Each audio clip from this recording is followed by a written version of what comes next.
Who's ready for a ritual? Here's your look at new NECA toys. Predator 2, Ultimate Shaman Predator.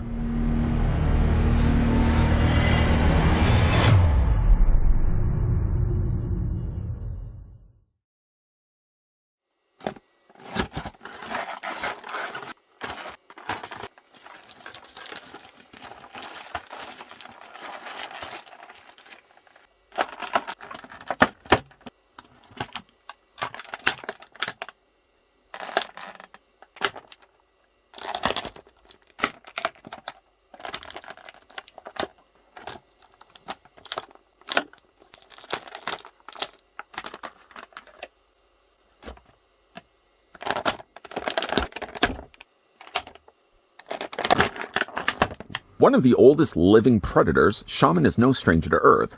In the mid-19th century North America, he hunted the strongest warriors of indigenous human tribes with only primitive handmade weapons. The mysterious, skull-faced apparition they saw became known in some Native American folklore as Wachuque, or man-eating demon, because he would devour his prey to absorb their strength and spirit and fashion their bones into new weapons for the next kill. Shaman began as an apprentice of the ancient Yauta mystical beliefs, and his dark presence and obsession with the macabre was disturbing even for other Yaucha, but in his later years he found his place as a spiritual leader with the lost tribe, by which time he developed seemingly clairvoyant abilities, helping to guide and advise the other younger hunters. Sitting down for a service. I hate to see what's going around on the collection plates. Before we get a closer look, though, at the Shaman Predator, I'd like to thank the folks over at NECA Toys that did provide this sample that we're about to have a look at here. Grabbing the tape measure, as we always do in these videos, clickety-click right to the very top of Shaman's head, the figure stands at about 7.5 inches in height, or it's about 19 centimeters tall. And plenty of offerings were donated with the release of Shaman Predator, as the figure comes included with quite a lot of accessories. First of which, the figure comes included with not necessarily an identical pair, but he comes with at least 2 Yaucha shurikens, or smart discs. One you can see has already been extended out, while one is still the compacted version of it. They are, though, painted the exact same way, and to some extent they're actually molded the exact same way, other than this one, again, has just been opened up and ready to be used as close-quarter contact. This one is better to be thrown. What's rather interesting, though, is if you actually look at the Shaman Predator and just move his arm out of the way, underneath one of his sashed bags, there is already a stored-away smart disc. For obvious reasons, you can't then take the disc and fit it in there, but it's been molded in there. Nice little touch of detail. You can, of course, take the smart discs and fit them into his hand. Not necessarily with the existing hands that I have right now, but just to show you what I'm doing here, you can actually take the fingers and fit them into those holes, so you can have the Shaman Predator holding the smart disc in his hand. Put those to the side. Like I said, the figure does come in quite a lot of cool things. I guess we could kind of look at hands too. I mean, really, of the things that we're about to have a look at, some could say that this is the least interesting of things. He comes with a couple of different gripping hands. Right now, he has more gestured hands in the sockets of his forearms. Those happen to also be the same hands that were in his forearms when you take the figure first out of his packaging. But if you did want to have some gripping hands instead, he does have a couple of hands for the job. One hand is a little bit bigger of a grip, better suited for holding the staff and some of the other weapons that he wields, while this one's a little bit more smaller in closed quarters. This one also does pretty good for holding the smart disc, as you can take the smart disc and actually fit it in underneath his hand as he's about to throw it like a frisbee. Putting those to the side, the figure also does come with more of a slotted hand. And again, like this hand is really good as well to be holding the smart disc. You kind of have to take your fingers and get the fingers in there. I think I actually have it going the wrong way. Did I have it going the wrong way? I think I had it going the right way. Just fit the hand in there, and you can fit the hands. There we go. Right in there as well. Probably the better suited hand, honestly, for holding the smart disc. It comes included with that hand as well. Put that to the side. The figure also comes with the ritual knife. I think that's kind of cool the way they've done this. It's, as you can see, already been used. Some sacrifices have had to be made. The ritual dagger looks like it does have a bone handle. Nicely carved here. Likely probably been carved out of bone. I'm not sure whether it's been human or not. And you can see, like, the blade itself has been generously used. He does also come included with a skull. And the only reason why I bring the skull in next to look at the details on this is first to point out the work that NECA, once again, does these smaller little details that come included, these little smaller accessories that come included with the figure. One thing I would have liked to have seen, actually, with this is a slot in the top of the skull, where you could have actually taken the ritual dagger and maybe lodge it into the top of the head. This is where he keeps, I mean, when you're using a pen, you like to put the pen back onto its stand, right? Probably the same thing applies when it comes to the ritual dagger. I think it would be kind of fun if they had put a little slot in the top here where you could have actually lodged. I'm doing it from the side so you can see probably how far it would have had to go down. But just something that could have been lodged in there. You know, kind of keep the blade wet until he's ready to use it again. He does, I love this, the fact that he does come included with the ritual dagger. And again, he comes included with the skull. The mouth does not open or close, yet still it's a nicely detailed skull, which as you can see, there's a whole lot of blood all over it. Likely, perhaps recently plucked from the body. I'll leave it to you to decide. You can also see as well, there's a big hole on the bottom and there's a lot of blood there too. Yeah, he's probably just recently cleaned this. Kind of strange, really, that there's still so much blood all over the skull, because you would think he probably would have already polished this, but I guess he was interrupted while he was mid-cleaning this skull bone. We're going to put that to the side. He also comes included with a spear. I was going to go right to the one thing that was my favorite thing with this figure, but we'll kind of beeline it quickly away from that. The figure also comes included with a rather interesting spear. And why I say it's rather interesting, not only does it look like it's bone on the top there, but it looks as if they've also taken Yaucha blades, normally found in the gauntlets of their forearms, and actually fashioned it instead into a spear that he wields. Make the most sense, really. Instead of close quarters, if he was able to put it on a spear, for example, he'd be able to volley it, throw it at far distances, and be able to claim his prey that way. And you can then take the spear, and this fits pretty decently into his hand. The wider grip, actually this probably would not be the better suited hand for this. This hand is a little on the more looser side, but he does fit and hold the spear. Easily, my favorite thing that comes included with this figure is this. And I might even go as far to say that it might be my favorite one of my favorite accessories. Let's say top 10. Top 10 favorite things that have come included with a Predator. Now, he comes with, I'm guessing, like some sort of hatcheted skull. I don't know how well this skull would hold up if he's going to be, you know, swinging this and hitting hard surfaces, if that skull would crack even further.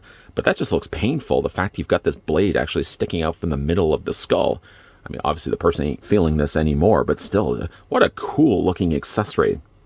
And there's a lot of natural settling age done to the actual plastic, where it does actually seemingly to look like metal. It's very believable. The end of the blade is slightly lighter than the darker coloring that's closer to the skull. It does certainly, though, when you spin it this way, look a little phallic, but it's one of my favorite accessories I think we've ever gotten with a Predator figure. And again, this does fit into his hands. To swap out the hands, by the way, let's grab a hand that we're going to use here. I'm just going to remove one of the gestured hands, or one of the, I guess, more dynamic hands. Let's just quickly remove that from the socket. If you find there's any bit of struggle when you're trying to remove the hand, just stop what you're doing right away, and maybe heat the hand or heat the forearm in hot water. You could also run a hairdryer there as well, just to make sure that the peg isn't going to be breaking. Then to take my favorite thing. Now with this, at least the hands, the fingers themselves are softer plastic, so it's actually not that difficult at all to him to wield any one of these weapons. This right here is going to be the thing I'm going to be displaying along with the figure. I don't know why I'm saying that so quietly. Let's go ahead and put that to the side. And then the last two things involve kind of, well, first of which, he comes included with a poncho. I'm going to call it a poncho. Technically, it's a cloak, but it looks to me more like a poncho. It is, as you can see, torn around the section that's going to be going around the neck, torn and open certainly on either side. It's a nice dark colored gray that they've used. In fact, actually, it's pretty close to the color that I used for this backdrop. You can see like there's tears, there's holes and stuff all in it. The whole bottom section is completely torn and tattered. What you may not know, though, is that the sides of it here are wire frames, which means when you actually put this on the figure itself, which I'll do in a moment, you can actually manipulate the wires and kind of get in a more interesting pose. You can actually even have it where the cloak, poncho, you can have it kind of just swing off to the side. Get some really interesting pictures. If you're one that gets into figure photography, I think you'd have a real blast here with Shaman Predator. I'm going to put this to the side with only the promsies that I'm actually going to go back and look at it. Promsies, we are going to be looking at it. The last thing that the figure comes included with is a swappable head. Now, why I didn't actually put it on the socket of the neck right now, because it's my favorite thing of the two heads. I'm not going to do it yet, because I did want to actually show you guys what the defaulted head sculpt looks like. For what it is, actually, it's a good-looking head. A standard Predator, I think one would be safe to say. It looks very much like City Hunter. You can see there's some really nice color use here. Mostly it's a very pale-skinned Predator, but they've added kind of this darker grayish black around the edges of his crown. You can see some nice spots there along the top, and I do like the transition of color that they've added with this almost beige color just outlining the perimeter of the top of his head. His eyes are very small, so small in fact I'm hoping you guys are able even to see them. The colors of the eyes are very hard to make out. They almost look like a yellowish color. Probably be a little bit easier when I'm looking at this after recording the video. You can see as well he does have the tucks, the mandibles here in the front. They're softer plastic. But again, nothing at all. Nothing bad to say about the head sculpt. It's a standard Predator head. Really like the look of it. But really when you then see the alternate head sculpt that he comes included with, you'll probably agree with me why there's more reason to probably swap it out than to keep this head currently on the neck. I'm going to keep it on for at least the right now. He does have one thing that's really interesting about this Predator is that he has all this additional black fabric all over his body. So as we had gone back and looked at the spear earlier, he probably would have removed the gauntlet on the side of his forearm and instead just sort of fashioned himself, perhaps even leather, because after all, he's taking the material from the prey that he captures. So it's probably even like wrapped and tied up leather that he has on the sides of his body, or it could be even just fabric. But he's got that on the sides of his forearms, and he has it also around the collar piece of his neck. It's crude, but it does really make this a very distinct looking Predator. Again, when it comes really to the rest of the body itself is very pale. In fact, it kind of looks almost like a leopard. Like I think snow leopards have very similar color schemes to this. He does have a couple of little sashed bags there on the side of his belt. He has sort of the standard loincloth look to a Predator. And again, we've looked at earlier, he's got the little sash bag there on the side. So he probably carries around different things that he can use for spiritual and of course, his gospel when he's passing it on to the other Yautjas. Again, a really nice looking figure. One thing that carries over to this Predator, that because they are using the other bodies from before, you can see there's a little peg there on the side of his body. Now, there doesn't seem to be, at least from what I'm looking at here, anything that I can think of that would attach onto that. I thought, for example, maybe the dagger could, but the dagger would sit too far down. I thought perhaps, well, this would be way too big, so I don't think the likelihood that that would be able to attach. And really, there is no peg or anything that's on the side of it that would be able to attach onto it. And for obvious reasons, you're not going to take the smart disc, and they're not going to attach there either. It's likely a case where they probably have used this body part from another Predator. Like likely this whole entire leg, or even just like the lower leg, was probably used for another Predator before, and it was likely maybe used for the net. The net would, I think, attach just to the side of the body. So it doesn't seem like there's a real practical purpose for having that little hole onto the side, but again, a really nice looking Predator. Okay. Oh, and again, he's got the little shoulder pads here. I know I quickly want to go back to the skull face, but I didn't want to kind of rush quickly through the actual review of this guy because, like I said, the figure is just so fantastically done. One thing he also does have here, at least parts of his braids are actually bound together. You can see that's on there. That actually does carry over too with the alternate head sculpt. Speaking of his alternate head sculpt, let's go ahead and pick this up right now. Get the Shaman Predator just to stay where you are if you can right now. Getting a close at what I feel to be the superior head. Now, he does have a very crude fashioned skull mask. Really, when you read his bio, and then the fact that he does have a skull mask, very much reminds me of the new Predator Prey, which for me was my second favorite Predator movie of all time. Just loved Predator Prey. But it does have a very similar style of design. It looks a little also like that bad guy from Willow. Was it Willow, I think, that had the skull face? I think it was. The skull itself is really nicely done. And you may be able to see, providing the camera's able to do it, you may be able to actually see that the Yautja's face is actually underneath the mask. The mask isn't removable. I suppose you could try to pry it off, but I would ask yourself, like, why would you want to do that? You're only just going to ruin the face. But you can see actually inside of that, there's the Predator's eyes looking out through the sockets of the skull. Of course, he does have still has the dreads on the back, and they're bound the exact same way, attached only in the middle. Nice detailing done to that as well. To change the head out, actually, you know what, before we do that, let's look at the articulation on him, because I did want to put the poncho on afterwards. For the articulation on Shaman Predator, the head is on a ball joint. It's actually more on a ball post, so the head rotates somewhat all the way around. The head can look down and can look up, and you can rock it back and forth. The shoulders somewhat comfortably can come out.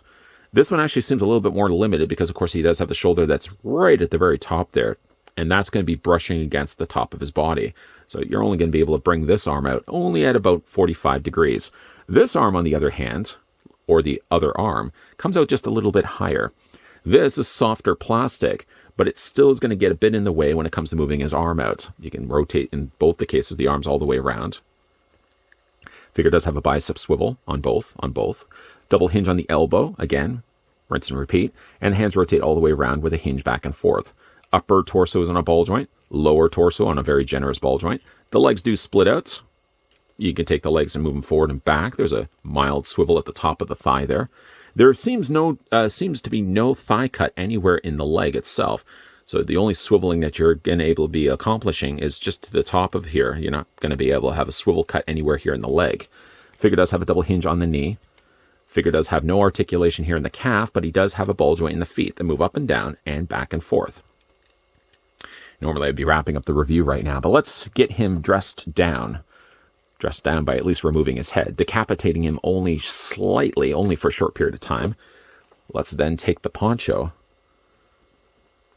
I know it's technically a cloak, but whenever you have basically just a strip of fabric with a hole in the middle that you put over top of his head, I always consider that a poncho. That's me. Let's go ahead and fit it over top of his body. And then, to finish the touches off, let's go ahead and pop the head back in. Now, the steps that I've completed is only just to give you this look right here. You can probably already see why I would have taken the time to do the articulation on the figure first, simply just because it'd be harder for me to show you guys actually what it looks like, the articulation with this big strip of fabric on the front and on the back of the figure. But again, because it does have the wire frame on both sides, you can actually move this little bit of material around, get it to the desired look that you want. I don't think I'm going to be moving it much of all, but really does make for a nice looking completed look to the figure. And one thing that's really nice about displaying him like this is he looks so very different from other earlier Predators we've looked at here on this channel. I really like the look of Shaman Predator. And the reason why I did want to wrap up the review with him looking like this is the way he's going to look exactly on my shelf, short of actually just putting a couple of accessories into his hands. The things I like about the Shaman Predator happens to be the same kind of things that I like so much about the Lost Predator.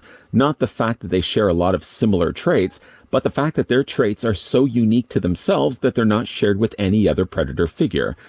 Yes, technically we did get ourselves an earlier Lost Predator that didn't have the light-up eyes, but the same rule applies. Their designs are unique to their own, and they're not shared with any other figure. For that reason, some of my favorite standout Predators in my collection happen to be ones like the Lost Predator, the Alpha Predator. Love to look at the Alpha Predator. And right up on that list now would be the Shaman Predator. When you're looking at a Predator like this, and especially when you have so many other Predator figures on your shelf, this one stands out right away. And obviously what helps this guy standing out a lot more is by swapping out the defaulted head that the figure comes included with, instead with the skull face instead. You can always display the figure with the defaulted classic-looking Predator face, but seeing as we've already done that we've covered that territory already with other Yauchas, why not stick with something that makes this guy stand out in the crowd? I gotta say, I love the look of the skull face on this one. A touch of detail I really appreciate that NECA did actually do is actually sculpting what seems to be a completed face of the Predator underneath the mask. Not that I would necessarily recommend you peeling off the mask. If you really want to look like what he looks like underneath the hood, you already have the alternate head sculpt that does that. And of course, to complete the look, I decided to display him with the poncho. I think that even makes him stand out that much more. You can decide for yourself to leave it off altogether, but I think the poncho completes the look of having this worshipping, ritualistic master that leads over the new young Yaucha tribes. Now, certainly when it comes to displaying him with different accessories, I'm more torn actually than I am displaying him with the poncho or the skull face. That's a no-brainer for me. But when it comes to actually displaying him with accessories, right now I've actually got him with the ritual dagger and I've got him with the skull. But I don't know if I want to leave the hatchet skull. What are we going to call that? The skull hatchet? Just call it the skull hatchet. I think actually on the back of the package it's called human skull and hatcheted skull. So that's the human skull he's got in his hand right now, and then the hatchet skull happens to be a hatchet weapon that he has. I don't know. Do I want to display him with the ritual dagger, or do I want to display him with the hatcheted skull? The hatcheted skull seems pretty tempting, and it's one of the coolest looking accessories. Let's face facts. It's one of the coolest looking accessories. It's literally a fashioned spinal cord with a skull and a big hatchet blade sticking out the front face of it. We've never gotten anything like that before. Okay, I'm probably leaning more to the idea of displaying with the hatcheted skull. But what do you guys think, though, of the Shaman Predator? One of the coolest Predator figures we've gotten in a very long, long time. Big thank you once again to the folks over at NECA Toys that did provide the sample of the Predator 2 Ultimate Shaman Predator. We could have a look in this video. If you enjoyed this video, want to hit it with a like. If you're loving the content you guys are seeing and certainly do want to stick around for more, then make sure you hit that subscribe button down below and turn on the bell notification. If you are now getting that taste of things to come and want to see more Predator figure reviews, you'll be happy to know that there are some in the pipeline coming your way in the next little while. So make sure you're keeping your peepers peeled to this channel. As always, guys, thanks for watching. See you guys next time.